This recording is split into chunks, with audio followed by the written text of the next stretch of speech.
Hi, this is Dr. Randy Hurst, psychologist, doing some basic education videos, especially about different kinds of problems, anxiety, depression, substance abuse, recovery issues, but particularly the contribution, let's call it, of the brain. And I talk about the brain as differently than us, because the brain is this biological machine that's going on inside that is part of what gets us to be able to think and deliberate and make sense of things. But it's also, it has learned patterns. And these learned patterns are huge. They're important when it comes to driving, typing, texting, running, shooting a basketball, sewing, knitting. Can you imagine? I tried, yeah. Anyhow, are there behaviors or patterns that you need to change? Now, these could be simple things, the kinds of weird simple things that I used to run across just as side effects or side issues of clients that I would see. Losing their keys, losing their glasses, losing their phone, all kinds of little things. About remembering to take a medication. People who would be put on a medication and then just forget to take it. Drives doctors crazy, as well as has implications for their health. For keeping focus on a work project. Or how about really big things? Stopping or controlling drinking, gambling, spending, eating, worrying, stressing, panicking about things. So I've talked about some of these things in the Fire Together, Wire Together, and Monster Making videos about behavior patterns that get repeated over time, and they get wired into the brain such that they become more automatic. And like I said, with things like driving, typing, texting, playing a musical instrument, these are very important things to become kind of automatic. Lets us make some decisions about what we're typing, but then let the fingers do their own thing. This automaticness is what causes the problems. It becomes kind of, I recently ran across a reference to the brain with highly repeated patterns taking on what is referred to as a default pattern. It becomes the typical reaction. And it doesn't have to involve much thinking or any thinking. And we just react. And that's where problem patterns continue, part of how they continue. And why changing problem patterns becomes very difficult, because we don't necessarily always think. We go on autopilot, we react. Especially, it's easy to go back to the old reactions, the old patterns, when the emotion system kicks in, the threat system kicks in, the stressed emotions kick in. That's what helps kick in that emotion reaction, that quick brain reaction. So I used to work in the alcohol and drug field, and the 12-step programs refer to HALT. Don't get too hungry, angry, lonely, or tired. I had stressed because that kind of ties in with all of those, can tie into all of those. And that sets one up for sliding in, relapsing to old patterns.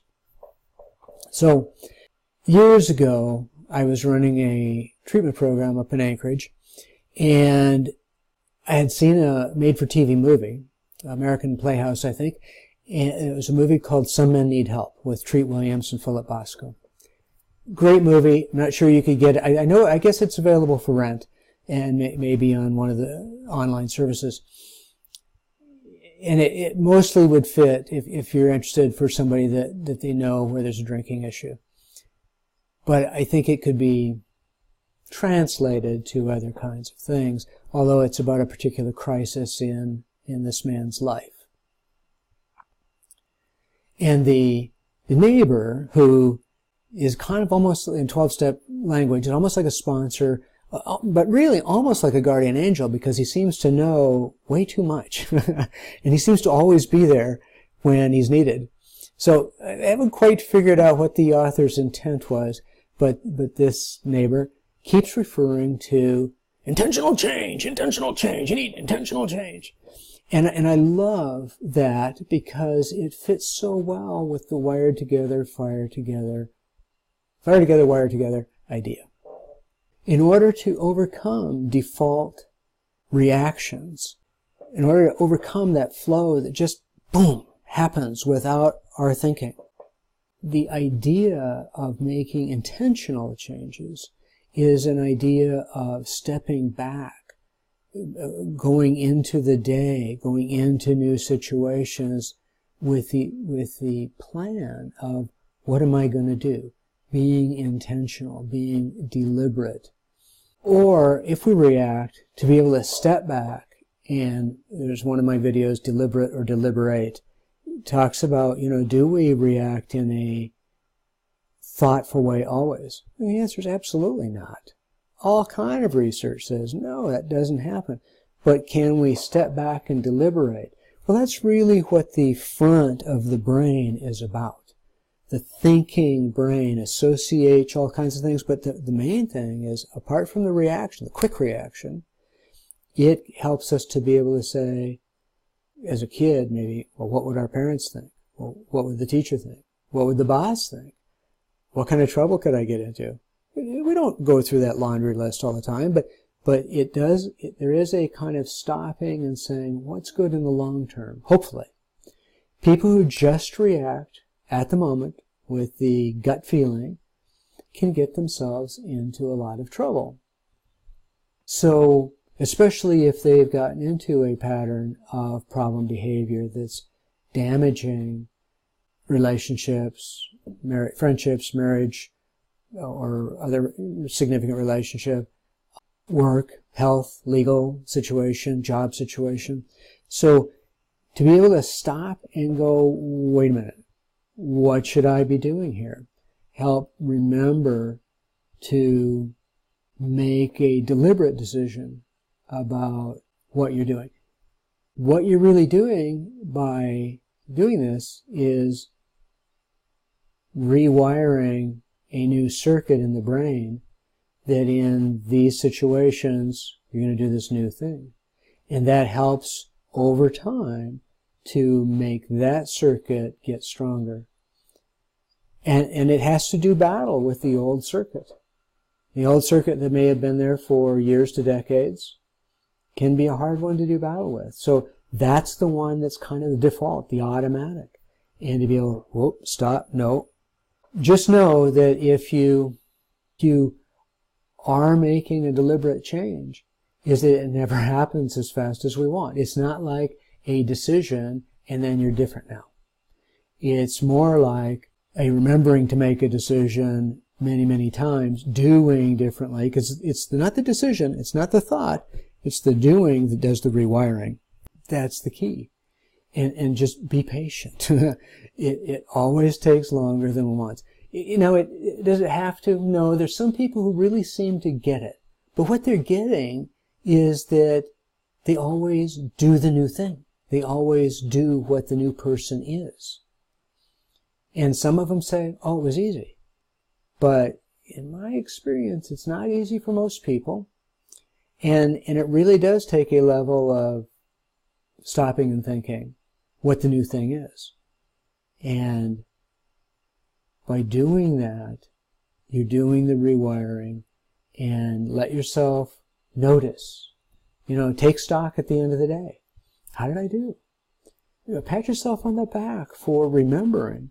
And know that if you slid back into the old pattern, that's, I don't want to say normal, but it's not uncommon.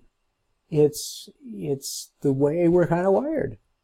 And that's the battle. The battle is our own brain, which is weird. So separating you from your biology.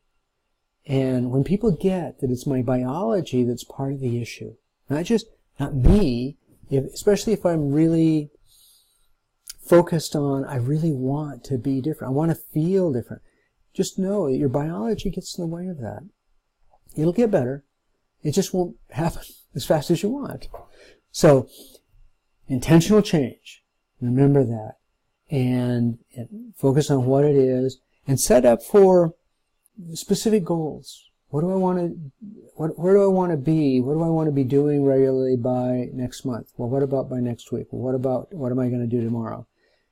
Try to set up ways to help you be intentional, to remember in the morning, to remember at noon, and remember when you're going into a new situation, so that you can hopefully be prepared in case you have that old reaction, that old place that wants to take you to what you don't want to be doing anymore.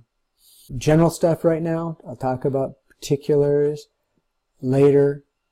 But let me just do one simplistic one, because I see so many people do it, is they lose their keys. And one of the things, the way they do that is they just put them down. They come in, they put them down. They leave them in their pocket or they put them somewhere. First place that they think of. One thing that a person can do is always have one place for the keys.